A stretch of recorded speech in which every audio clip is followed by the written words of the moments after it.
আসসালামু আলাইকুম। সবাই কেমন আছেন? আমি একজন বাইকার, তাই বাইকারদের পক্ষে আমি সবসময় কাজ করি। বাইকারদের স্বার্থ নিয়ে সবসময় সচেতন থাকি।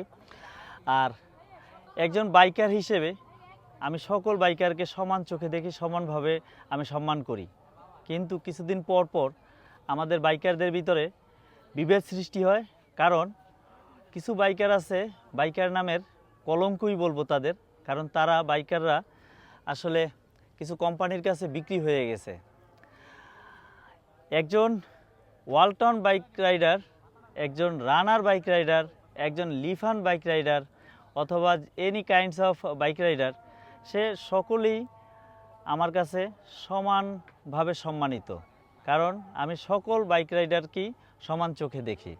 কিন্তু কিছু কিছু লোক একটি কোম্পানির, বিশেষ করে আমি বলবো যে তারা একটা ক্লাস লেভেল ভাগ করে, একটা ক্লাস ভাগ করে তাদের বাইক, বা তারা একটা কোম্পানির বাইকটা নিয়ে এমনভাবে নেগেটিভ মার্কেটিং করে, যেটার কারণে তারা মানুষকে মনে করে যে তাদের বাইক যারা রাইড করে তারা হচ্ছে একটা ক্লাসিক লেভেলের, একটা ক্লাস লেভেলের, একটা ভালো লেভেলের আর কি বাইকার।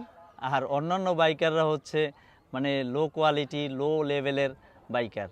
সো এই যে বিভেদটা সৃষ্টি করে, এই বিভেদ সৃষ্টিকারী কি হচ্ছে আমাদের বাইকার সমাজের, আমাদের বাইকিং কমিউনিটির জঞ্জাল। তারা বাইকিং কমিউনিটির জট, তারা বাইকিং কমিউনিটির কলঙ্ক।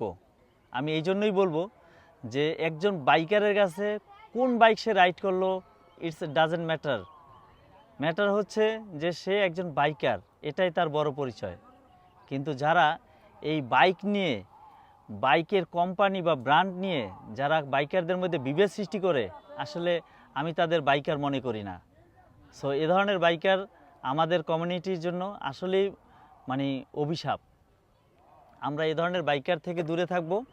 আর সবসময় একটা কথাই মনে রাখবো, যদি আমি কাউকে ছোট করি, আমি নিজে কিন্তু অনেক ছোট হয়ে যাচ্ছি।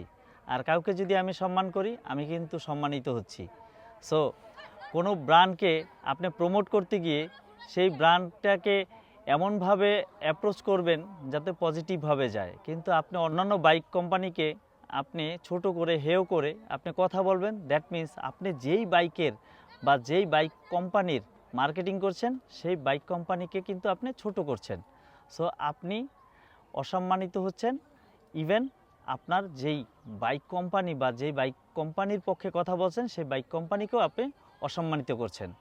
সো বুঝতে পারলে বুঝ, না বুঝলে অবুঝ। আসসালামু আলাইকুম।